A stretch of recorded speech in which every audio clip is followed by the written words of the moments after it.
Matapos ang trahedya na ikinamatay ng isang security guard, lumalabas na may issue pala sa pagmamay-ari ng lupang pinag-aawayan sa BF Resort Village sa Las Piñas.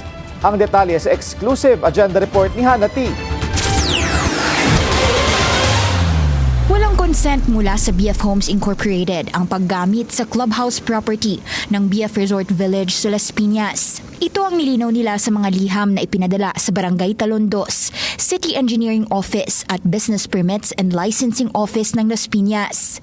Ayon sa kumpanya, sila raw ang rehistradong may-ari ng lupang kinatatayuan ng BFRV Clubhouse na sakop ng Blocks 19 at 26 ng BF Resort Village.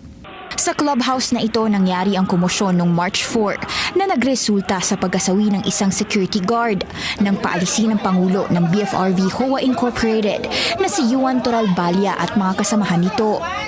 Dumating ang isang court sheriff sa opisina ng HOA noon kasama ang iba't ibang security personnel para i-enforce ang isang writ of execution at iutos ang turnover ng pondo at properties nila sa Talon Homeowners Association na panig naman ni Mr. Jose Deo Aguinaldo ng BFRV Talon HOA Incorporated.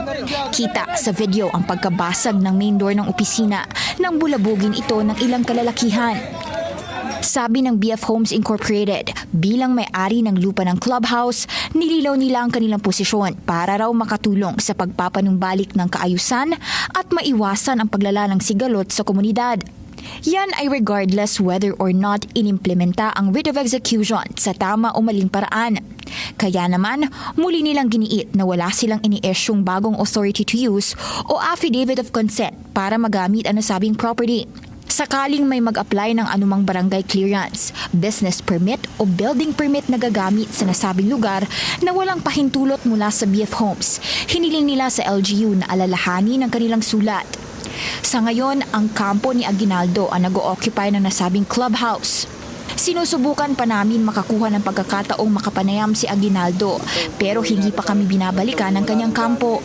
Sa isang Facebook post ng HOA na pinamumunuan ni Aguinaldo, nilinaw nitong settled na ang issue sa takeover sa isang proper legal process.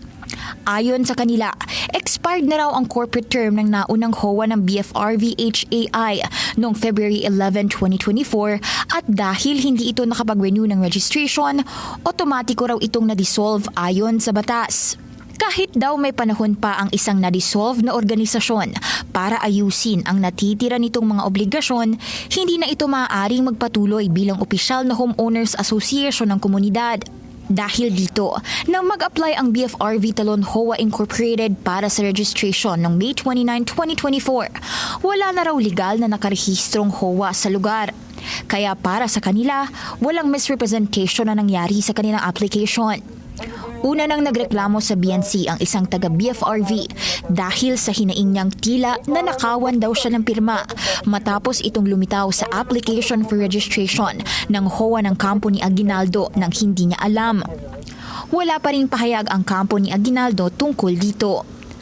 Para sa agenda, Hannah T, Billionaire News Channel. Manatiling nakatutok sa Billionaire News Channel. Sumubaybay sa aming social media accounts at mag-subscribe sa aming YouTube channel para sa mga eksklusibong balita at storya.